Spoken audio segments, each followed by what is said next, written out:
بسم اللہ الرحمن الرحیم الحمدللہ رب العالمین اللہم لک الحمد کلہ ولک الشکر کلہ لا احصی ثناء علیک انت کما اثنیت علی نفسک اللہم انت ربی لا الہ الا انت خلقتنی وانا عبدک وانا علی عہدک ووعدک ما استطعت اعوذ بک من شر ما صنعت ابوء لک بنعمتک علی وابوء بذنبی فاغفر لی فإنه لا يغفر الذنوب إلا أنت اما بعد فاعوذ باللہ من الشیطان الرجیم بسم اللہ الرحمن الرحیم تبارک الذی بیدہ الملک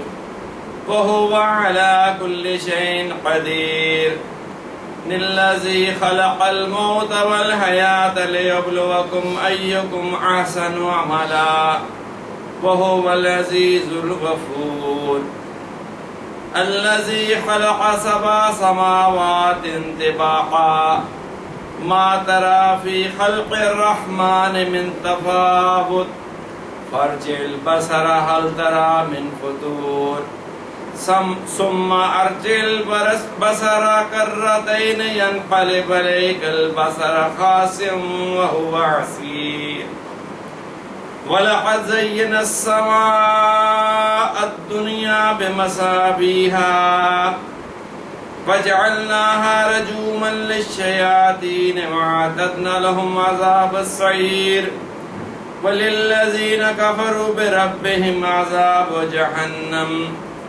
فبئس المصير إذا ألقوا فيها سمعوا لها شهيقا وهي تفور تكاد تميز من الغيظ كلما ألقي فيها فوج سألهم خزنتها ألم يأتكم نذير قالوا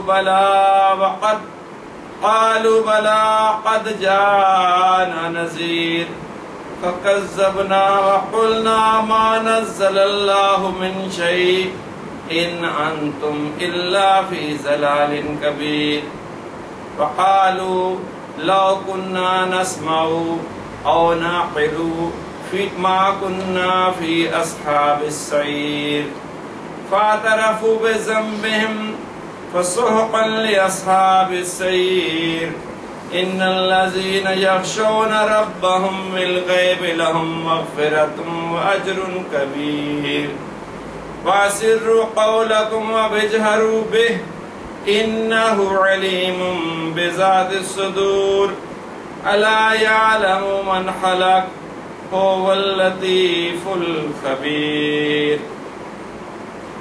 یہ سورۃ ملک 29واں پارہ شروع ہو رہا ہے. اس سورت کو حدیث میں واقعہ اور منجیہ بھی فرمایا گیا ہے. واقعہ کے معنی بچانے والی اور منجیہ کا معنی نجات دینے والی ہے. حدیث میں ہے کہ رسول اللہ صلی اللہ علیہ وسلم نے فرمایا ہے کہ یہ سورت عذاب کو روکنے والی اور عذاب سے نجات دینے والی ہے. یہ اپنے پڑھنے والے کو عذاب قبر سے بچا لے گی.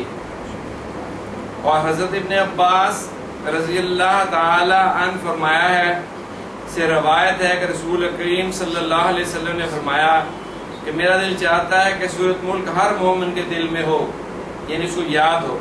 اور حضرت ابو ہریرہ رضی اللہ تعالی عنہ سے روایت ہے کہ رسول اللہ صلی اللہ علیہ وسلم نے فرمایا کتاب اللہ میں ایک ایسی سورت ہے جس کی آیات تو صرف 30 ہیں.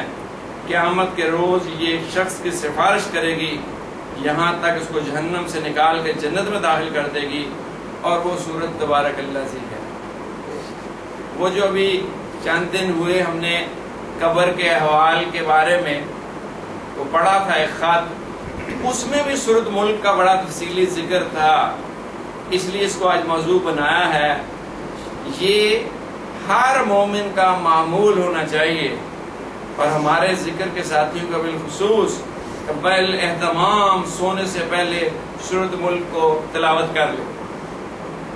1-1.5 منٹ کا یہ وظیفہ ہے، لیکن اس کے ثمرات اس قدر ہیں کو بیان سے باہر ہیں، جس کی طرف اشارہ اس بیان میں کیا گیا تھا۔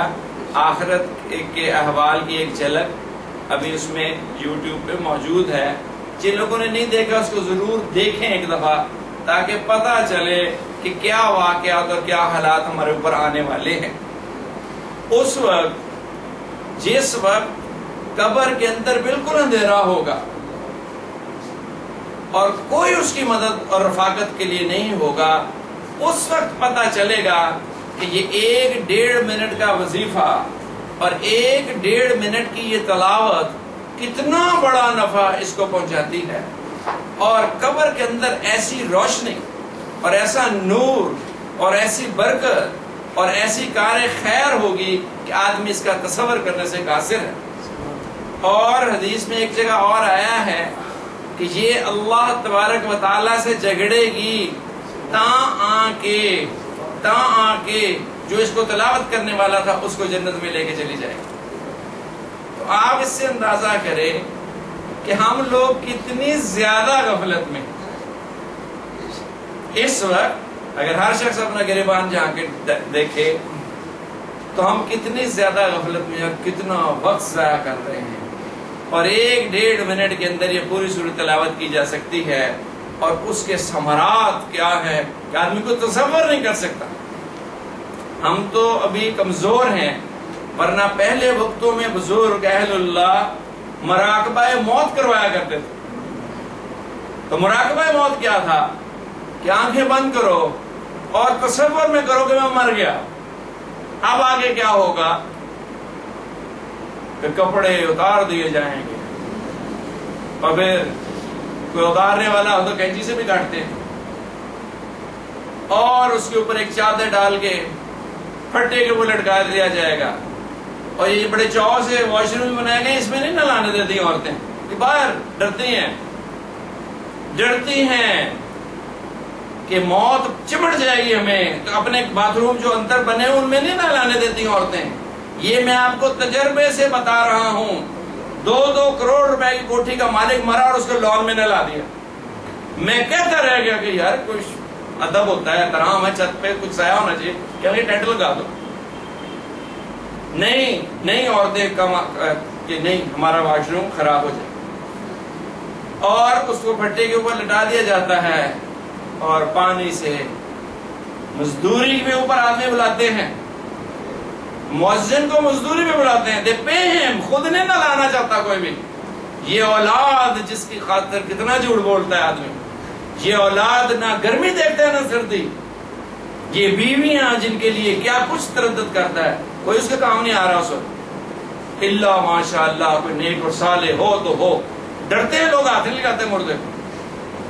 میرے خسر وصال پایا میں موجود تھا، ایک بیٹا جج ہے، ایک آرمی میں جنرل ہے، کرنل ہے، ایک بارٹ لو، ایک ڈاکٹر، 4 بیٹے باہر کھڑے قلم والے کپڑے۔ میں نے کہا غسل آپ کے والد کو ہو رہا ہے یا مؤذن کے والد کو؟ کہتے نہیں ہمارے۔ تو میں کہا چلو ہمیں آتا نہیں، میں کہا میں سکھاؤں گا، اگر خود نہ آنا آتا ہے تو میت کو غسل دینا کون سا مشکل ہے، جیسے خود نہ آتا ہے ویسے اس کو نہ لائے۔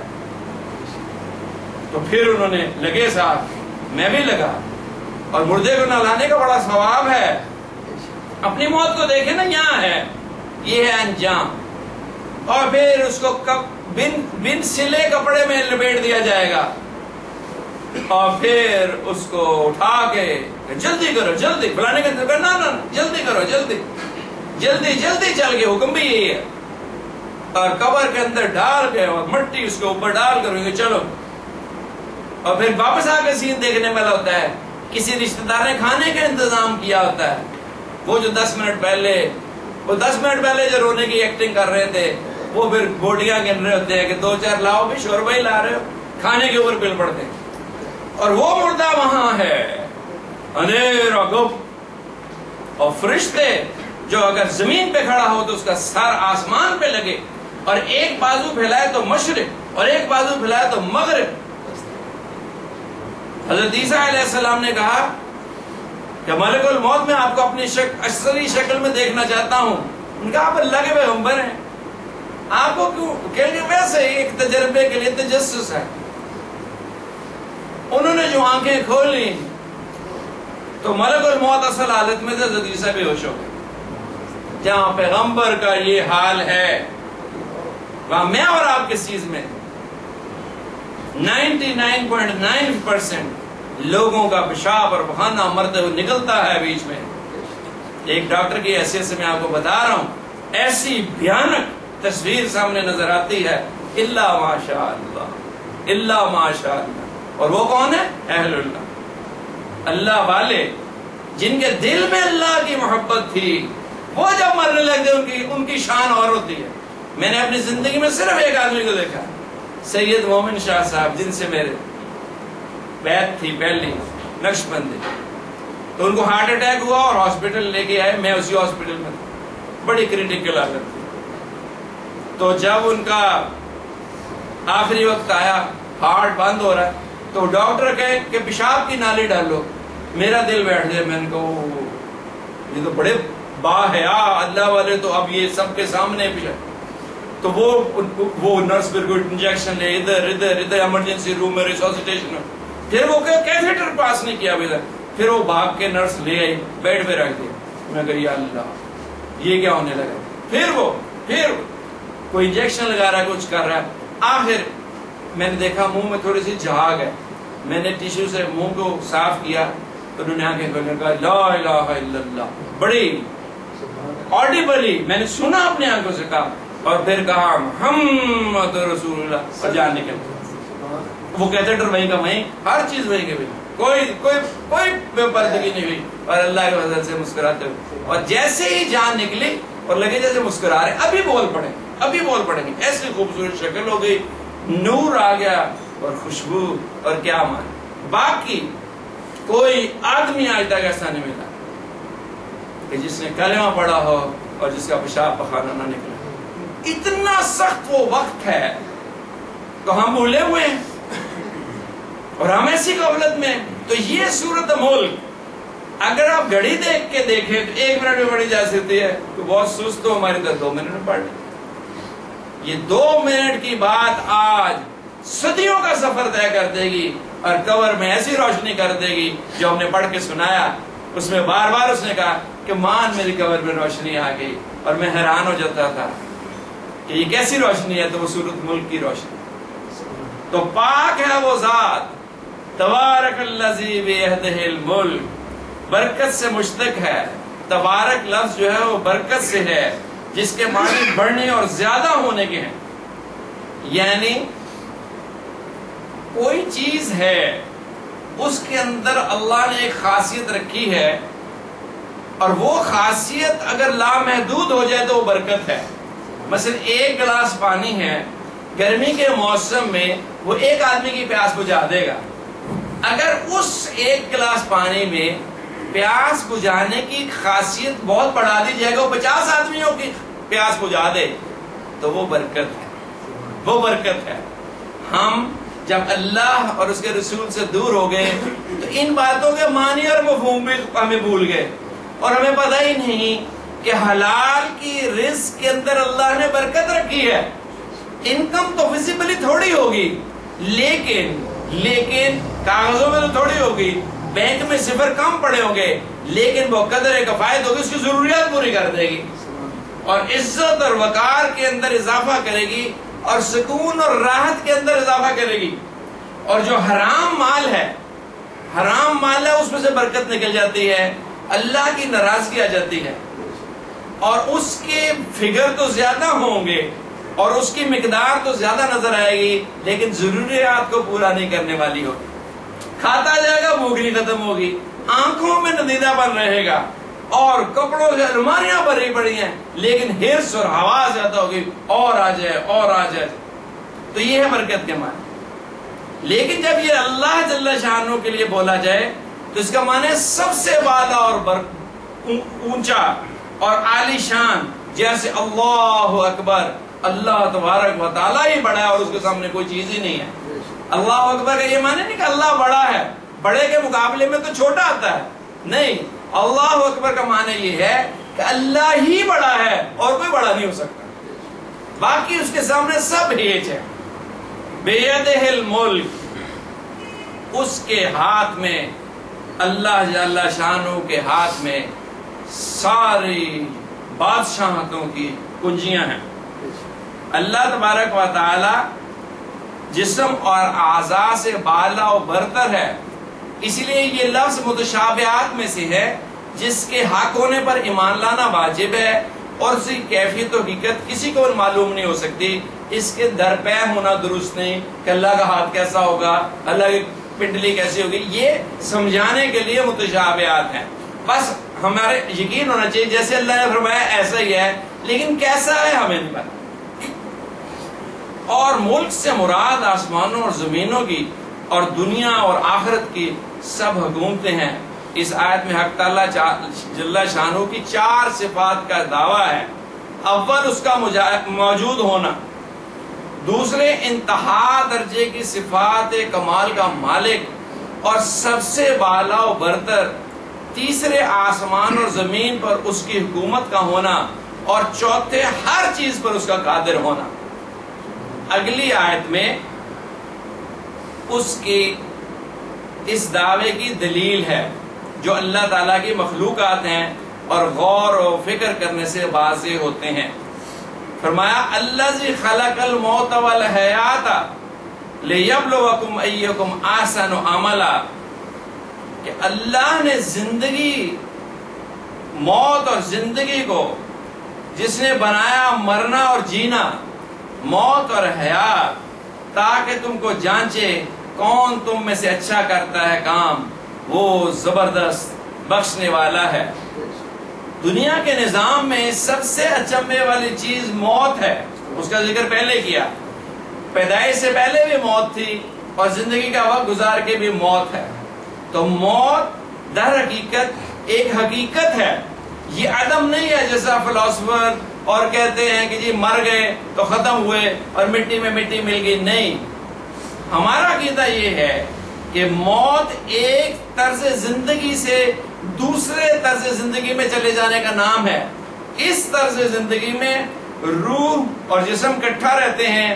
موت کے بعد یا پیدائش سے پہلے جو موت تھی اس میں روح اور جسم علیحدہ علیحدہ رہتے ہیں. وہ بھی حیات کی ایک قسم ہے. ایک پیدائش سے پہلے زمانہ تھا جس میں روح علیحدہ تھی اور جسم علیحدہ تھا. پھر جسم کو اللہ نے سارے اجزاء کو یکمشت کیا اور اس کے اندر روح ڈال دی اور انسان موجودہ شکل میں آیا. جس زمانے کی اس سے آزمائش کی جائے گی. اس کے بعد پھر موت ہے. اس موت میں پہلا قدم عالم برزخ ہے، قبر کی زندگی ہے، جس میں روح کو الگ کر دیا جائے گا اور جسم کو الگ کر دیا جائے گا، اور روح کا تعلق جو جسم سے ہے وہ برقرار رہے گا کمزور درجے میں. کمزور درجے میں جو روح کے اوپر واردات ہوگی وہ جسم محسوس کرے گا، اور جو جسم پہ واردات ہوگی وہ روح محسوس کرے گی. اس لیے عذاب قبر ہونا برحق ہے. عذاب قبر ہونا برحق ہے. اس پہ ہمارا یقین ہے کہ یہ اسی طرح ہی ہوگا، اور یہ سلسلہ چلے گا تاں کہ روز محشر جب سور پھونک دیا جائے گا، دنیا ختم کر دی جائے گی اور دوبارہ پیدا کیا جائے گا. پھر اسی طرح کی زندگی ہوگی جیسے اب ہے. روح اور جسم کو یکجا کر دیا جائے گا، چاہے اس کے اجزاء بکھر چکے ہوں پوری کائنات کے اندر، اللہ کے امر سے سارے یکجا ہوں گے اور اصل شکل میں آ جائے گا، اس میں روح ڈال دی جائے گی اور پھر حساب کتاب ہوگا. تو دوسری زندگی وہ شروع ہوگی، اور اس کے بعد قبر، حشر، اور اس کے بعد حساب کتاب کے بعد جنت یا دوزخ. بعض لوگوں نے کہا کہ حدیث میں آیا ہے کہ اللہ نے زندگی اور موت کو مشکل کر دیا، اس کو شکل بنائی ہے. تو زندگی جو اس وقت ہم گزار رہے ہیں یہ گھوڑے کی شکل میں ہے، اور موت جو ہے وہ مینڈے کی شکل میں ہے. تو روز محشر جب حساب کتاب ہو چکا ہوگا تو پل صراط کے قریب موت کو مینڈے کی شکل میں لایا جائے گا، اور ایک فرشتہ اللہ کی امر سے اس کے گلے پہ چھری چلا دے گا. اب جو جس حال میں ہمیشہ اسی میں رہے گا. جو جہنم میں گیا وہ ہمیشہ وہیں، جو جنت میں گیا وہ ہمیشہ وہیں۔ موت کو بھی موت آ جائے۔ اب اللہ نے اپنی کمال قدرت سے موت کو پیدا کیا اور زندگی کو پیدا کیا۔ اس پیدا کرنے کا ایک مقصد تھا، یہ کھیل تماشا نہیں ہے، بابر میں عیش گوش کے عالم دوبارہ نیست کہ کھاؤ پیو اور عیش کرو اور بس دوبارہ دنیا تو نہیں، میں تو نہیں آنا، نہیں، یہ ایسے نہیں ہے۔ لِيَبْلُوَكُمْ، بلا کہتے ہیں آزمائش کو، تاکہ تمہیں آزمایا جائے، کیا؟ ایوکم، تم میں سے احسن عملا، اچھا عمل کون کرتا ہے؟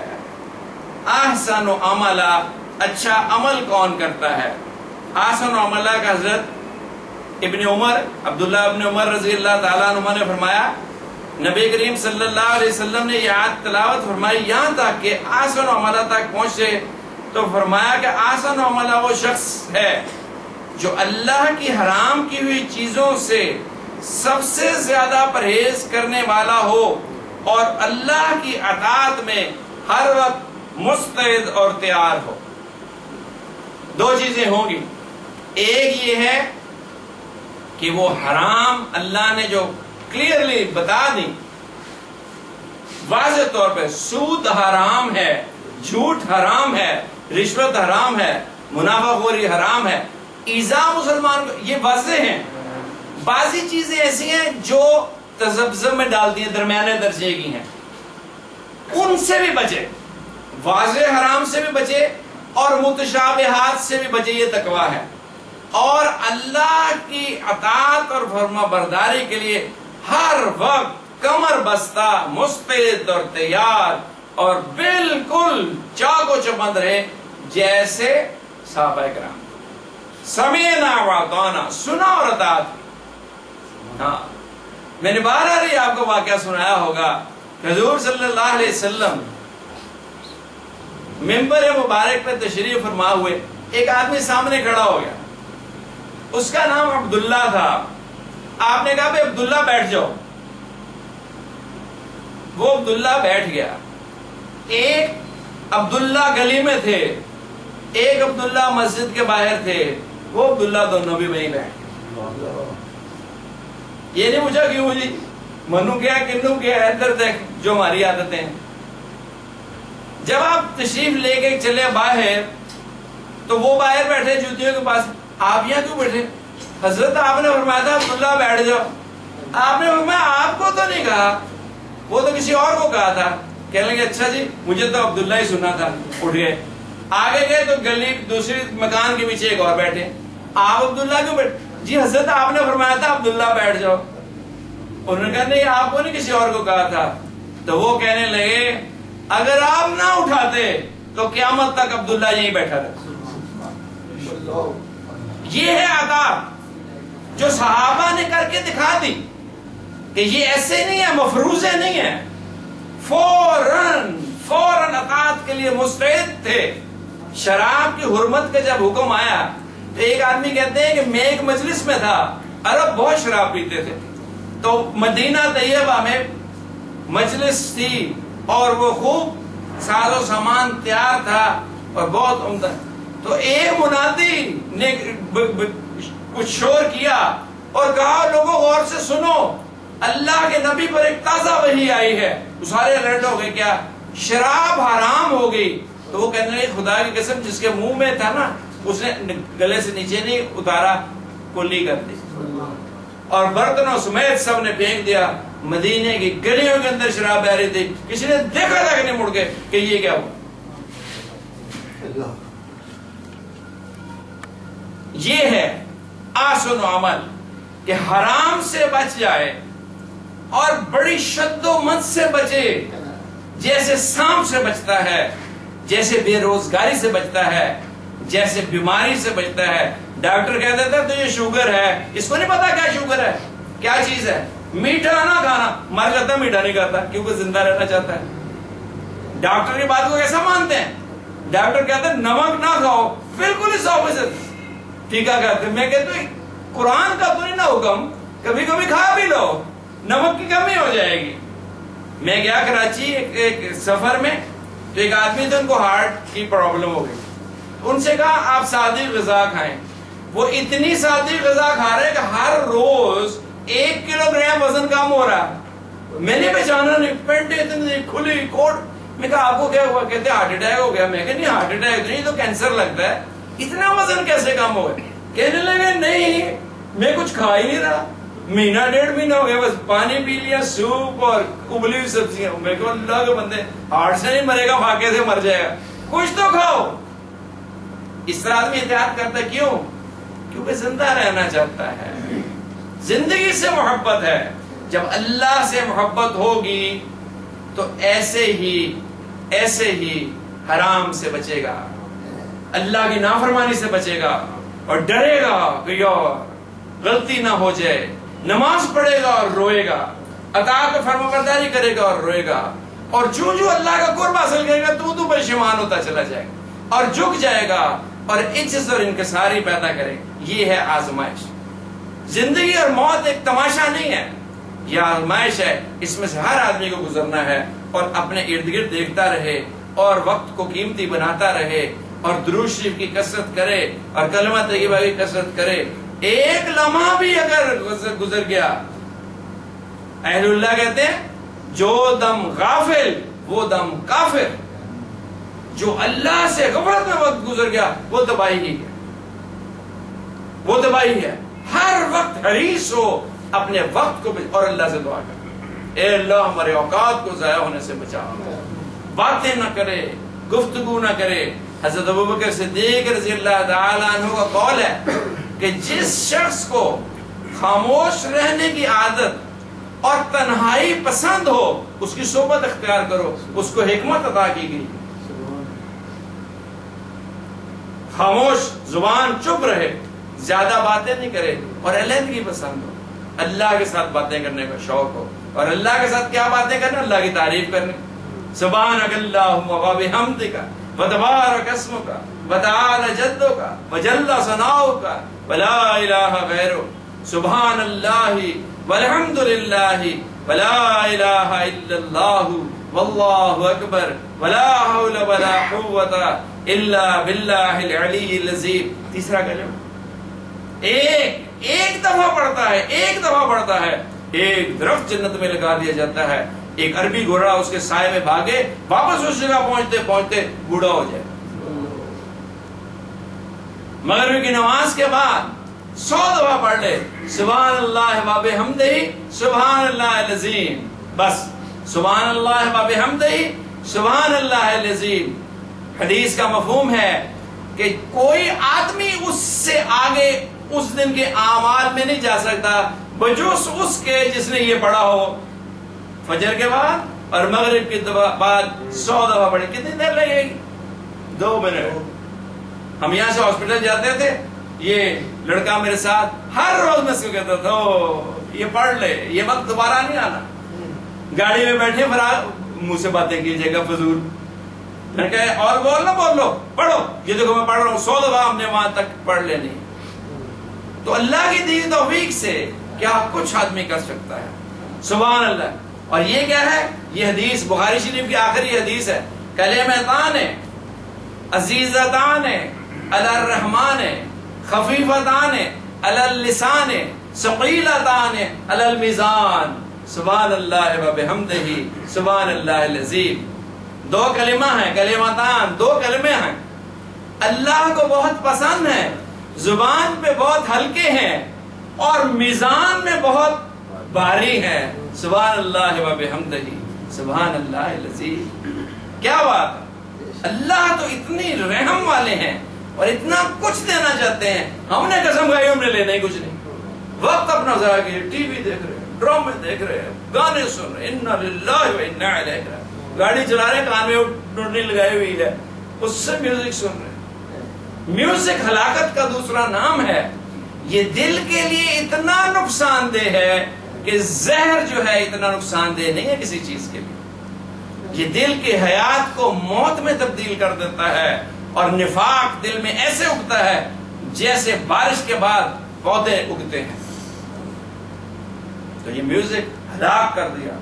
یہ ہر گھر کے اندر موبائل ٹونز کے اندر, میں کسی کو کال کر دوں اس کے آگے سے گانا چل رہا ہے, دوستو ہمیں بھی ملوث کرتے ہو، خود بھی ملوث ہوتے، کتنے شرم کی بات۔ اور ہمیں پتہ ہی نہیں ہوتا کہ ہمارے وہ خود کو لگا دیتے ہیں ایجنسیوں والے کہ وہ اس میں آ جاتا ہے، اس لیے اپنا فون کبھی سنتے رہا کریں۔ اور ایک ہمارے ساتھی ہیں، ابھی آئے نہیں آئے، انہوں نے لگایا ہوا ایک نعت ہے عورت کی آواز کے اندر۔ میں کہا عورت کی آواز کے اندر تو قرآن بھی سننا جائز نہیں ہے، تو نعت آپ نے کس طرح لگا لی؟ کہنے لگے اچھا مجھے تو پتہ ہی نہیں۔ عورت کی آواز کے اندر بھی پردہ ہے، صوت عورت بھی عورت ہے، عورت کہتے ہیں پردے۔ اس لیے احتیاط کریں اور اپنی زندگی کو ہمیں قیمتی بنانا ہے۔ اللہ سے اب اللہ کا تعارف ہونے لگا کہ آپ جس کی نافرمانی کر رہے ہیں بڑے سینہ پھلا کے، اب اس کی ذرا دیکھو تو سی، اللہ جی وہ اللہ ہے، خلق 7 سماوات طباقا، جس نے 7 آسمان بنائے تہ بتہ۔ کوئی چیز آپ بتائیں دنیا میں آپ نے دیکھی ہو جس کو کوئی سہارا اور چھت کو دیکھی ایسے کھڑی ہو؟ کوئی پلر ہوگا، کچھ نہ کچھ تو ہوگا، لیکن اللہ نے ایک نے 7 آسمان بنا دیے تہ بتہ، ان کو کوئی سہارا نہیں ہے۔ ما ترى فی خلق الرحمن من تفاوت، کیا دیکھتا ہے تو رحمان کے بنانے میں کچھ فرق؟ یہ تو آسمان ہے نا، اور آپ کسی چیز میں دیکھیں، یہ انسان کا چہرہ ہے، آپ اس میں چلے جائیں کمپیوٹر میں اپنی تصویر رکھ کے اس کو چینج کرنے کی کوشش کریں، آنکھ بڑی کر لیں، چھوٹی کر لیں، یہ ہمیں اوپر کر، جو اللہ نے بنا دیا جس کے لیے موسٹ اپروپریٹ ہے، اس سے بہتر شکل نہیں بن سکتی۔ یہی 2 آنکھیں، یہی ناک، یہی 2 ہر انسان کو ہیں، لیکن کتنا حسین ہر شخص اپنے وجود کے اندر ہے۔ اور اسی طرح آپ دیکھیں جو پھول اللہ نے بنا دیا اس میں کوئی نظر آتی ہے کہ جی ایک درخت ہے، اس کو ذرا پیچھے ہو کے دیکھیں، پرکار سے دائرہ لگا دیں، پورے کے پورے اس کی ٹہنی ادھر سے بڑھ رہی ادھر سے بڑھ رہی، ایک اپروپریٹ ڈائمیٹر کے اندر بڑھتی ہے۔ ساری کائنات اتنا حسن اور اتنی خوبصورت بنا دی۔ میں پڑھ رہا تھا ایک کسی نے فلاسفر نے حال ہی کے نے لکھا ہے، اس نے کہا دنیا میں اس سے بڑا کوئی معجزہ ہو سکتا ہے کہ انڈے میں سے ایک چوزا باہر نکل آئے۔ اس نے کہا دنیا میں سب سے بڑا ہر وقت دیکھ رہے ہو، پھر تم خدا کو نہیں مانتے۔ اور آپ دیکھیں کہ ایک گٹھلی ہے، زمین میں ڈالتے سے پودا نکلتا، پودا درخت بنتا، درخت سے پھر پھل ہے، اور کیسے کیسے درخت ہیں اور کس طرح کیا نظام کائنات اللہ نے بنا کے، کہیں نظر آتی ہے کہ جی؟ تو پھر کیسے اتنے پرفیکشن پہ بنانے والے رب کی کیسے انکار ہم کر دیتے ہیں؟ فرج البصر، پھر دیکھو، ایک دفعہ تو دیکھا نا کسی کے کہنے پہ، اب پھر دیکھو، حل تری من فطور، کہیں تجھ کو فطور، غلط، دراڑ، کمی، کجی نظر آتی ہے؟ دیکھو تو صحیح، کوشش کرو۔ ثم ارجع البصر، پھر دیکھو ایک دفعہ، کرتین ینقلب، تمہاری آنکھ لوٹ کے آ جائے گی، الیک البصر خاسم وہو اسیر، تھک کر اور ذلیل ہو کر اور رد ہو کے واپس آ جائے کہ نہیں، کائنات میں کہیں کجی نظر نہیں آتی، کہیں کمی نہیں نظر آتی، ایسا رب الارباب ہے، مالک الملک ہے، ایسا خدا ہے کہ ایسا کوئی ہو ہی نہیں سکتا۔ پھر فرمایا وَلَقَدْ زَيَّنَ السَّمَاءَ الدُّنْيَا بِمَصَابِيحَ، ہم نے رونق دی سب سے پہلے والے آسمان کو چراغوں سے، اور ان سے وَجَعَلْنَاهَا رُجُومًا لِلشَّيَاطِينِ، اور ان سے کر رکھی ہم نے پھینک مار شیطانوں کے واسطے۔ وہ شیطان جو ہیں وہ جاتے ہیں اوپر چڑھتے ہیں جن، تو ان کو وہ فرشتے جو ہیں وہ اوپر نہیں جانے دیتے۔ وَأَعْتَدْنَا لَهُمْ عَذَابَ السَّعِيرِ، اور کر رکھا ان کے واسطے عذاب دہکتی آگ کا۔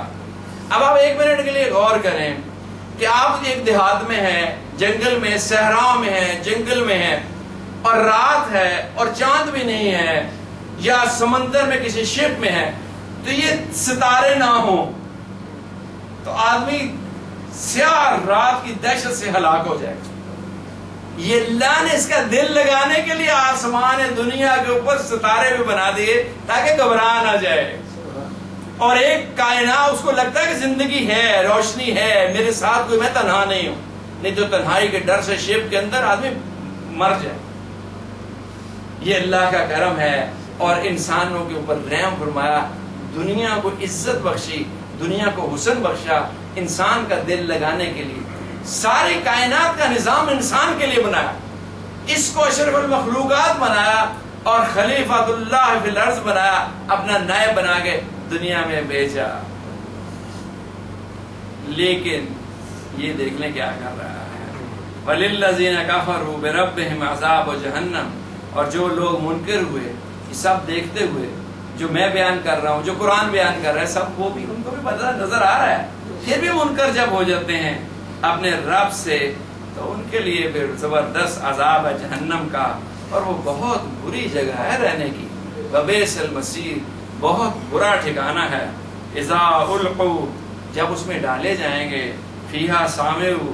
اور پھر وہ سنیں گے اس میں، لَهَا شَهِيقًا وَهِيَ تَفُورُ. اور اس کا دھاڑنا اور اچھل رہی ہوگی وہ آگ جو ہے.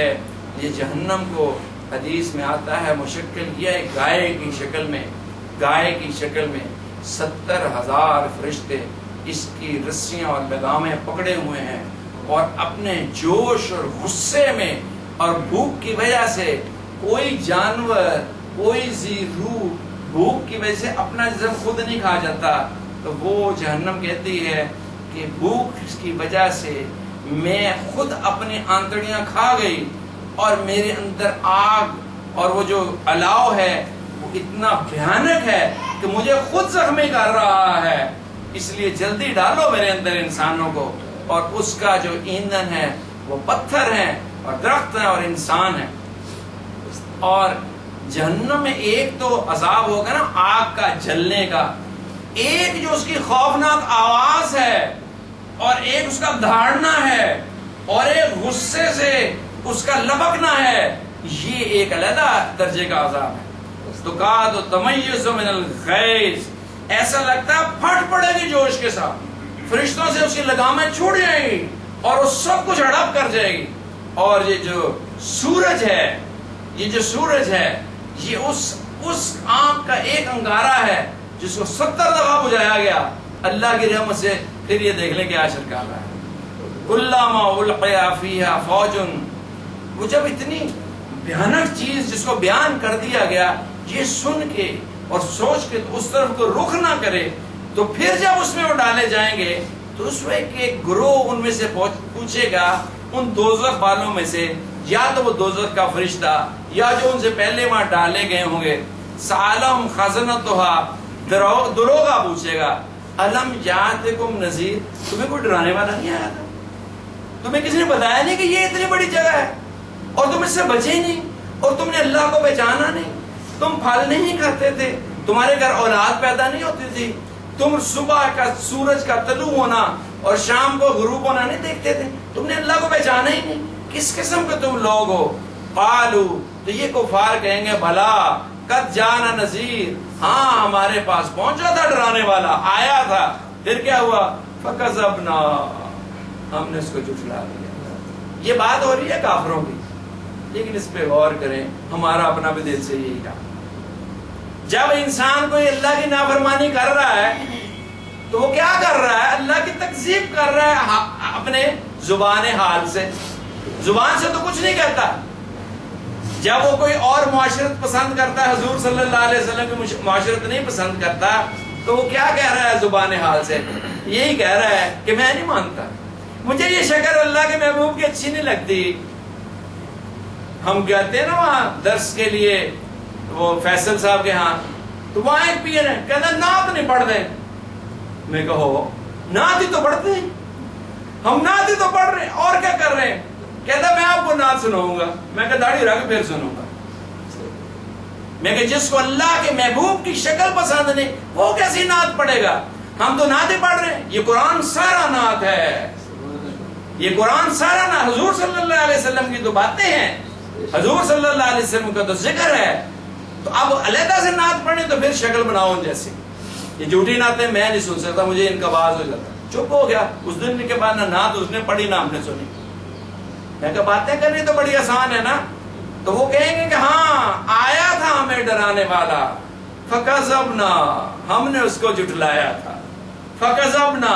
آج ہم نہیں کر رہے. سچ بتائیں، میں تو محسوس کرتا ہوں کہ جب ہم اللہ کی نافرمانی کر رہے ہیں، کسی کی غیبت کر رہے ہیں، کسی کو حقیر جان رہے ہیں، کسی کے ساتھ بددیانتی کر رہے ہیں، کہیں دو نمبری کر رہے ہیں، کہیں اخلاق خراب کر رہے ہیں تو ہم اللہ اور اللہ کے رسول کو زبان حال سے جھٹلا رہے ہیں. وَقُلْنَا اور کہا مَا نَزَّلَ اللَّهُ مِنْ شَيْءٍ اللہ نے کوئی چیز نہیں اتاری ہمارے سامنے. یہ قرآن کی تکذیب ہے ہمارے اعمال سے. زبان سے تو نہیں کرتے الحمدللہ لیکن اعمال سے تو کرتے ہیں. مَا نَزَّلَ اللَّهُ مِنْ شَيْءٍ ہمارے پاس تو کوئی چیز آئی ہی نہیں. قرآن کو غلافوں میں چڑھا کے ہم نے الماریوں کے اوپر خانوں میں رکھا ہوا ہے. کبھی فرصت ہی نہیں کہ قرآن کے اوپر سے ڈسٹ اتاریں اور کبھی اس کو کھول کے دیکھیں. میں آپ کو ایک خط لکھوں اور آپ اس خط کو نہ پڑھیں تو آپ کا تعلق مجھ سے کیا ہے؟ کوئی محبوب کسی کو خط لکھتا ہے تو آدمی کو کام کرنے لگ جاتا ہے, تو تڑپتا ہے, پہلے پڑھتا ہے کیا, کال آتی ہے کسی محبت کرنے والے کی, سارے کام چھوڑ کے آدمی لپکتا ہے. بیٹا باہر گیا ہو, اس کی کال آتی ہے, ماں باپ کے چہرے کی رنگت بدل جاتی. جس سے محبت ہو اس کے ساتھ معاملات ہی کچھ اور ہوتے. تو قرآن پاک ہمارے محبوب کے اوپر نازل ہوا اور محبوب فرشتہ لے کے آیا اور اللہ کا خاص رحم ہے. تو لیکن ہم نے کہا کوئی کچھ ہی نہیں ہے. ان انتم الا فی ضلال کبیر تم تو پڑے ہوئے تھے بہت بڑے بہکاوے میں. ہم بہکاوے میں پڑے ہوئے ہیں. صبح سے لے کے 9 بجے سے لے کے رات 9 بجے تک دنیا کمانے میں لگے ہوئے ہیں.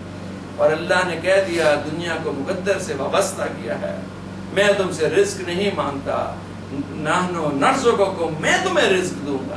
تمہیں کس بات کی فکر ہے, کیوں پریشانی ہے, کیوں گھبراہٹ ہے؟ آئے بچے آئے بچے, بچوں کا کیا بنے گا؟ آج مر جاؤ تو پھر کیا کل بچوں کا بنے گا؟ فقالوا لو كنا نسمع او نعقل ما كنا في اصحاب السعیر. اور وہ کہیں گے کہ اگر ہم ہوتے سنتے یا سمجھتے تو نہ ہوتے آج دوزخ والوں میں سے, اصحاب السعیر میں سے نہ ہوتے. اگر ہم تھوڑی سی عقل استعمال کرتے, کبھی ہم وقت نکالتے, بیٹھ جاتے اور غور کرتے کہ زندگی کا مقصد کیا ہے اور کیسے پیدا ہوئے اور کہاں تک پہنچے اور کب اس نے ختم ہو جانا ہے اور کیسے موت آ جانی. فَتَعْرَفُوا بِذَنبِهِمْ فَسُحْقًا لِأَصْحَابِ السَّعِيرِ سو قائل ہو گئے اپنے گناہ کے, اب دفع ہو جائیں دوزخ والے. اب تمہیں سمجھ آ گئی نا, جب کہا جاتا تھا مانو مانو مان, نہیں مان رہے, اب پتہ لگ جائے گا. ان الذین اب یہ جو مومن ہے یخشون ربہم بالغیب اللہ سے ڈرتے ہیں بن دیکھے, لہم مغفرۃ واجر کبیر ان کے لیے معافی ہے اور بہت بڑا اجر اور بہت بڑا ثواب ہے جس کا کوئی تصور نہیں کر سکتا. سارے دل کی حسرتیں بالکل 100% پوری ہو جائیں گی, جو تمنا دل میں ہے وہ پوری ہو جائیں گی. اور کہا جائے گا اور مانگ کیا مانگے گا, میرے پاس میرے چاہیے کچھ نہیں, میں تو پور ہو گیا. وہ کہے ٹھہرو ٹھہرو ابھی کراتے ہیں, اب تمہاری ملاقات حضور سید عالم صلی اللہ علیہ وسلم سے ہوگی, سید الاولین والآخرین. اور آپ کے اوپر جو حجاب تھا دنیا کے اندر وہ حجاب ہٹایا جائے گا, تو اصل شکل میں نور اللہ نور جب سامنے آئیں گے تو ان کے حسن کی کوئی تاب نہیں لا سکتا. اور جنت اتنے خوش ہوں گے, انہوں نے کہا اب ساری تو ان کا نہیں, ابھی ٹھہرو, ابھی اللہ کا دیدار عریاں ہوگا, اللہ تبارک و تعالی. اور جنتی جب دیکھیں گے, بعض جگہ آتا ہے 70 سال, بعض جگہ آتا ہے 100 سال, پلک نہیں جھپکیں گے, خواب اور جاگتے کے درمیان کی کیفیت میں چلے جائیں گے اور مبہوت ہو جائیں گے اللہ کے دیدار عریاں میں. اور وہ جو کیف اور مزہ ہے وہ تصور ہی نہیں کیا جا سکتا. لیکن اس کے لیے ہے جو ڈرا اپنے رب سے بن دیکھے. وَأَسِرُّوا قَوْلَكُمْ أَوْ اجْهَرُوا بِهِ تم چھپا کر کہو اپنی بات یا کھول کر کہو, چھپ کے کرو یا اعلانیہ کرو. إِنَّهُ عَلِيمٌ بِذَاتِ الصُّدُورِ اللہ تعالیٰ دلوں کے بیچ چل جاتے ہیں. آج ہم 2 نمبریاں بہت کرتے ہیں, جھوٹ بولنا ہماری عادت اور خام خواہی غلط باتیں, لیکن اللہ سے غافل نہیں ہونا چاہیے. الا یعلم من خلق, یہ بڑی گہری بات ہے, اس پہ مراقبہ کرے کوئی آدمی اگر کسی کو سمجھے. بھلا وہ نہ جانے جس نے بنایا ہے, جو مینوفیکچرر ہے اس سے کوئی بات چھپی نہیں ہوتی. دنیا کی مشینیں بنانے والا جو کمپیوٹر جس نے بنایا اس کو نہیں پتا کہاں فالٹ آئے گی. اللہ سے کوئی بات الا یعلم من خلق، خالق نہیں جانے گا اس کے دل میں کیا ہے. مجھے یاد آتا ہے ہماری والدہ مرحومہ نور اللہ مرکزہا وعلی اللہ درجاتہا، اللہ تعالیٰ ان کے مرکز کو نور سے بھر دے اور درجات کو بلند کرے. وہ کہتے تھے جو بچوں کے دماغ میں ہوتا ہے ہمارے ناخنوں میں ہوتا ہے، اور فوراً پوچھ جاتے ہیں. ہم کچھ لڑ کر رہے آتے چھپنا چاہتے فوراً اندر شکل دیکھتے کہتے. میرا بھائی اسپورٹس پرسن تھا، گیم بہت کھیلتا تھا، داخل ہوتا کہتے ہار گیا. دونوں کو میں پتا میں تو نہیں ہار رہا، کہتے شکل بتا رہی میچ ہار کے آئے. جو خلق کرنے والا ہے پیدا، یہ تو سیکنڈری درجے کا نا ماں باپ پیدا کرنے والا. تو جو اصل پیدا کرنے والا اس سے کیا چیز چھپ سکتی ہے؟ اس کو تو دل کے اندر جو خیال جہاں سے نمو لے رہا ہے، آپ کو نہیں پتا خیال کہاں سے اٹھ رہا ہے، اس کو پتا ہے جس نے بنایا تھا خیال کہاں سے. سوچوں کے محور، دلوں کے ارادے، اندر کی باتیں سب اس کے. الا یعلم من خلق، بھلا وہ نہ جانے جس نے بنایا ہے. هو اللطیف الخبیر.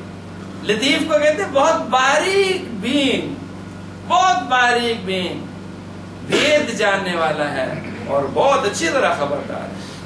اللہ تبارک و تعالی ہمارے حالوں پر رحم فرمائے اور اوقات کو ضائع ہونے سے بچائے اور اپنا تعلق باللہ سے کا نصیب فرمائے. اگر اعمال میں رہ گئے تو پھر تو ہم رہ گئے. ہمارے اعمال تو بہت کمزور ہیں اور بڑی غفلت نے ہمارے اوپر چادر ڈالی ہے اور وقت زندگی کا گزرتا جا رہا ہے. کل پیچھے مڑ کے دیکھو تو 50 سال پہلے کی بات لگ رہا ہے ایسی حقیقی بات ہے. ایسے موت کے وقت جب فرشتہ سامنے آئے گا تو ایک دم دیکھے گا پیچھے، کہے گا کتنا عرصہ رہے یہاں، کہے گا شاید 1 پل یا 2 پل. اور موت ایسی حقیقت ہے جس سے انکار نہیں. تو مرنے سے پہلے مرنے کی تیاری کرنی ہے اور مرنے کی تیاری وہی ہے جو حضرت عبداللہ بن عمر نے بتا دیا، روایت کیا حضور صلی اللہ علیہ وسلم کہ حرام سے بچنا ہے اور اللہ تعالیٰ کی فرما برداری اور اطاعت کے لیے چست اور چوبند، چاق و چوبند رہنا ہے. ہمہ وقت تیار رہنا ہے کہ جو اللہ کو حکم ہے اسے پورا کر کے نہیں ہے تو نہیں ہے، ہاں ہے تو ہاں ہے. جیسے اللہ نے کہہ دیا ایسے چلو. حرام چاہے ارموں روپیہ ہو نہیں لوں گا، حلال کے اندر قناعت کروں گا، سادگی میں اپناؤں گا، ایثار کروں گا. کتنا کسی سے رنج پہنچے اسے اللہ کے لیے معاف کر دوں گا. معافی مانگنے میں کوئی تردد نہیں کروں گا، اللہ پہ بھروسہ کروں گا. اسی طرح ہر قدم پر اللہ کو ساتھ لے، شیطان اور نفس کو دور دے. ذکر کثیر کرے، چلتا پھرتا اٹھتا بیٹھتا، اللہ کو کبھی بھولے نہیں. بھول جائے تو پھر معافی مانگے اور پھر چلے اور لگا رہے. انشاءاللہ اللہ معاف فرما دیں گے. اور سورۃ ملک کی تلاوت کو اپنا معمول بنائے. اور جن بزرگوں کو ریٹائرڈ لائف ہے، کتنی بڑی نعمت ہے یہ ریٹائرمنٹ. دنیا کے جھنجھٹوں سے اللہ نے آزاد کر دیا، بتھیری گزار لی. آپ کو کلام مجید سے دوستی لگائیں اور پڑھتے رہیں اور تلاوت کرتے رہیں. جتنے پارے پڑھ سکتے ہیں پڑھیں. ایک قرآن مجید روز پڑھ. ایک تصدق شاہ صاحب تھے، میں نے پوچھا آپ ریٹائر ہو گئے کیا کرتے ہیں؟ اللہ تعالیٰ ان کی مغفرت فرمائے. کہنے لگے مجھے پاس تو ٹائم ہی نہیں ہوتا. میں نے کہا کیوں؟ انہوں نے کہا ٹارگٹ ہوتا ہے قرآن شریف ختم کرنے کا روز. تو میں 22-23 سپارے تو بڑی آسانی سے پڑھ لیتا ہوں، بس 7 سپاروں میں آ کے پھر کمپٹیشن ہوتا ہے. بچے کہتے ہیں ڈنر پہ چلو، میں کہتا ہوں 7 سپارے ہوں گے تو چلیں گے. اس طرح اس نے کہا ٹارگٹ یہ ہے روز قرآن شریف پڑھو اور 22-23 تو میں آسانی سے پڑھ لیتا ہوں فجر اور ظہر کے درمیان. دونوں آنکھوں کی سرجری ہوئی تھی موتیا کی، لیکن بڑا وہ تختی والا پرانے میں. اس طرح جن کو اللہ نے موقع دیا ہے اس موقع کو غنیمت جانیں اور خوب قرآن کے اندر وقت لگائیں. اور باقی جو نوجوان ہیں وہ بھی کوشش کریں کہ قرآن سے دوستی لگائی جائے. پچھلی دفعہ بتایا تھا سورۃ مزمل ہر شخص سوچے میں پڑھ رہا ہوں یا نہیں. 13 دفعہ میں نے کہا تھا ہر شخص روز پڑھے. ساری دنیا کی مشکلات، آخرت کی مشکلات کو دور کرنے کے لیے. تو آج سارے لوگ دل میں ارادہ کریں کہ سونے سے پہلے ضرور سورۃ ملک کی تلاوت کیا کریں. اللہ تبارک و تعالی ہمیں اس کی